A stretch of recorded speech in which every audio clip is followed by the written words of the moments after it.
Sono. I'm a senior here at the University of Washington pursuing an honors Bachelor of Science in Informatics with a concentration in human-computer interactions. I'm very excited to present to you today my senior culminating research project titled An Examination of Current Digital Inclusion Efforts in Migrant Youth of the Yakima Valley. So for this presentation, a quick overview. I'm going to be going over more into the background of this project in terms of the people and the communities involved, and discussing the types of methods I use to conduct this research, sharing some interesting findings, and then finally sharing with you 3 transferable policy recommendations for the Yakima Valley. So the emergence of information and communication technologies, or ICTs, has transformed today's economy through the diffusion of new tools such as personal computers and the internet. And it's also improved how modern society interacts, learns, and earns a living. However, there's multiple disparities associated with ICTs, including factors such as race, education, and income, which are the leading causes of these disparities. And these are often referenced to the digital divide. Community programs that seek to overcome the digital divide by promoting digital inclusion and fostering the ability of these individuals to empower themselves level the playing field of technological opportunity for these kind of communities. So despite its thriving agricultural industry, the Yakima Valley is designated as an economically distressed area with low wages, significant unemployment, and high poverty levels. The area's agricultural emphasis attracts a large population of immigrant Hispanic farm workers. In the 2010 census, 46% of these of the state survey respondents in Yakima County identified as Hispanic or Latino origin, and these numbers are expected to be much higher if you include undocumented status. Hispanic farm workers and their families in the Pacific Northwest are generally perceived to be information poor, meaning they face major challenges with finding and using greatly needed everyday information. So my initial research question when investigating this topic was, what ICT resources are available for migrant youth in Yakima Valley, and how can they better leverage ICT to participate in today's digital economy? And I'm personally invested in the Yakima Valley because that's where I was born and raised, and I've had a lot of friends growing up who really had difficulty accessing IT resources to find jobs, to find jobs around them, or to apply to post-secondary educational opportunities. So this was something that was really interesting to me and something near to my heart. So my role in this research project involved reviewing literature on information behavior for migrant youth, interviewing relevant school district administrators in Educational School District 105, or ESD 105, which I'll be referencing, assessing metrics of success, and evaluating current technology access strategies within the region. The literature review I conducted suggested that the information behavior of various groups of immigrant youth varied depending on their enrollment status. Therefore, the focus of this research will be migrant youth that are currently enrolled in ESD 105 schools. Relevant stakeholders that partook in these interviews included the Director of the Migrant Education Resource Office, the Director of Educational Technology Support Center, the Managing Librarian of the Yakima Valley Library, and I also interviewed the Technology Director for Wapato School District to provide more context into one specific school within the school district. And although K through 12 youth are the targeted end users of this study, I really focus on the school district administrators because they are the ones who can provide additional context into financial and technical constraints that students really don't have a grasp of since they're still students in the school. Interviews with these educational administrators were conducted in a semi-structured fashion, and all interviewees were asked a set of predetermined questions. And I recorded, transcribed, and coded these responses to transform raw data into a standardized format for interpreting recurrent concepts. And this research was conducted by the way of the grand theory method to empirically conceptualize the current landscape of ICT access for these migrant youth. Real quickly, when I was going through conducting these interviews, I was able to get clusters of information.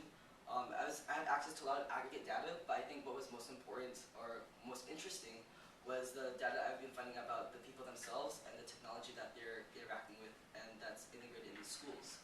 So The information that I've been finding through these interviews was I've been learning that the school district administrators are actually doing a pretty great job monitoring the technology usage through personal daily walks.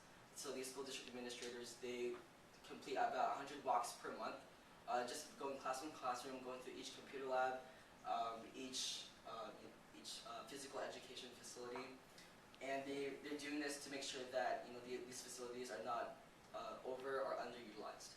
So they've been doing a great job making sure that these students are accessing the computers at appropriate school time hours, and that there are no conflicts or that there's no scheduling errors with classes who need these kind of computer labs. And what's also important that I've been finding were that these instructors were attending regular trainings for them to be competent in state-of-the-art technology. It was really surprising for me to learn that teachers within ESD 105 are promoting new technology like iPads to be using in today's classroom. And that kind of stuff never really existed when I attended there, so I was a little jealous. But and they're also using social media and other ways to interact with the teachers outside of the classroom. And that's a new concept for me because I remember myself growing up, I never once emailed a teacher, I never once texted a teacher. But that's becoming more common in today's classroom. And some of the information that was missing or that I didn't really have access to within the interviews was whether or not the hard data was actually being collected. And when I talk to these administrators, they're telling me that they really don't know what's inside the students' homes because they've never surveyed them or they've never asked the students explicitly what's available in their private space. And what's also a really interesting thing, something really interesting to study was if the lack of ICT resources impacted the achievement gap for these migrant youth. So due to time constraints, I'm only going to be talking about one of the recommendations that I'm proposing to one of the challenges. But in summary, the three challenges I address in my paper are the achievement gap for migrant students, low priority for non-academic services, including familial services, and the lack of a district-wide technology survey. So skipping to that third recommendation. So currently, again, the school district administrators don't really know what's inside the students' homes. And if they don't have this data, they really don't know what kind of curriculum or supplementary technical curriculum they should be providing their students. If they don't know that these students have a Mac in their home, and they don't know if these students already know Photoshop or whether or not they're really proficient in Word or have rudimentary typing skills. They just don't have hard access to that data because they've never asked their students explicitly. And one of my proposals for a solution to this is to mandate a technology-wide indicator survey for all students within ESD 105 prior to registering for classes, so that these schools actually have hard data in terms of where they can, in terms of influencing educational budgets to supplement, what these students should be learning today, what they should be learning, and what they have in their homes.